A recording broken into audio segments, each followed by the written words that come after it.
اسلام علیکم دوستو، تمام تعریفیں اس اللہ کے لیے جو دلوں کے حال جانتا ہے، اور درود و سلام ہو اس نبی پر جن کے دل میں امت کا درد موجزن تھا۔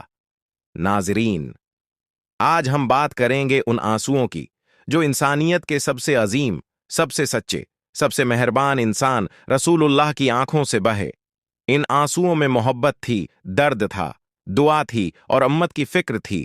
آپ کا دل اللہ کے خوف سے بھی لرزتا تھا اور امت کے لیے بھی تڑپتا تھا۔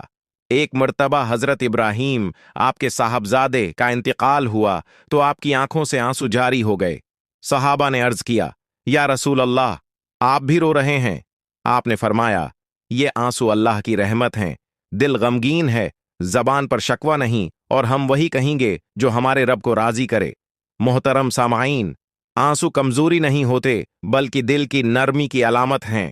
نبی کریم راتوں کو اللہ کے حضور کھڑے ہو کر اتنا روتے کہ قدموں میں ورم آ جاتا۔ حضرت عائشہ رضی اللہ عنہا نے پوچھا، یا رسول اللہ، جبکہ اللہ نے آپ کے تمام گناہ معاف فرما دیے ہیں تو آپ اتنی عبادت کیوں کرتے ہیں؟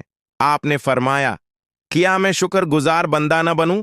ناظرین، ایک بار آپ نے احد کے شہداء کا ذکر کیا، آپ رو پڑے، پھر فرمایا، میرے بھائی شہید ہو گئے اور میں انہیں آج بھی یاد کرتا ہوں۔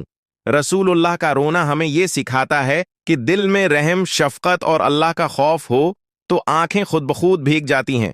آپ نے فرمایا، دو آنکھیں ایسی ہیں جنہیں جہنم کی آگ نہیں چھوئے گی، ایک وہ جو اللہ کے خوف سے روئی اور دوسری وہ جو رات کو اللہ کی راہ میں پہرا دیتی ہے۔ نبی کریم کی آنکھوں کے یہ آنسو ہم سب کے لیے پیغام ہیں، پیغام محبت، پیغام فکر اور پیغام بندگی۔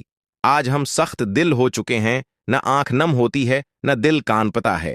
اگر ہم چاہتے ہیں کہ اللہ کی رحمت ہم پر بھی ہو تو آؤ نبی کی سنت پر چلیں، اپنے دلوں کو نرم کریں، راتوں کو اللہ کے حضور کھڑے ہوں اور دعا کریں کہ اے اللہ، ہمیں بھی ویسا دل عطا فرما جیسا تو نے اپنے محبوب کو دیا۔